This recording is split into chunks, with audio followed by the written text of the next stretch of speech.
விழுப்புரம் அரசு பெண்கள் கல்லூரி சாலையில் சேரும் பள்ளமும் இருப்பதால் மாணவிகள் பெற்றோர் அவதியடைந்து வருகின்றனர். விழுப்புரம் நகரத்தில் உள்ள எம்ஜிஆர் அரசு பெண்கள் கலைக்கல்லூரியில் தினமும் ஆயிரக்கணக்கான மாணவிகள் படிப்பதற்காக வருகை தரும் கல்வி நிலையமாகும். இந்த கல்லூரி செல்லும் சாலை கடந்த சில மாதங்களாக பராமரிப்பு இன்றி மோசமான நிலையில் உள்ளது. மழை பெய்தவுடன் சாலை முழுவதும் சேரும் கரைப்படும் அளவுக்கு அதிகரித்து விட்டது. இதனால் கல்லூரி மாணவிகள் சீருடை அணிந்து கல்லூரி செல்லும் போது சிரமப்பட்டு நடந்து செல்லும் நிலை ஏற்பட்டுள்ளது.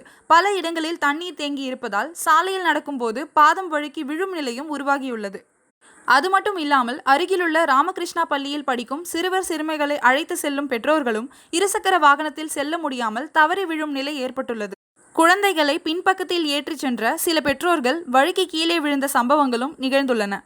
விழுப்புரம் நகரமன்றத்தின் தலைவி பெண் என்பதால் பெண்கள் கல்லூரி மாணவிகள் மற்றும் பள்ளி குழந்தைகள் எதிர்கொள்ளும் இந்த பிரச்சனையை உடனடியாக கவனத்தில் கொண்டு தீர்வு காண வேண்டும் என பொதுமக்கள் வலியுறுத்துகின்றனர்.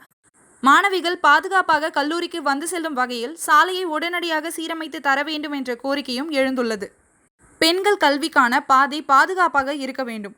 பெண்கள் கல்வியை ஊக்குவிக்கும் நோக்கில் அரசு பல திட்டங்களை அறிமுகம் செய்துள்ள நிலையில் அவர்களுக்கான கல்லூரி செல்லும் சாலையே மோசமான நிலையில் இருப்பது வருத்தமளிப்பதாக பொதுமக்கள் தெரிவித்துள்ளனர்.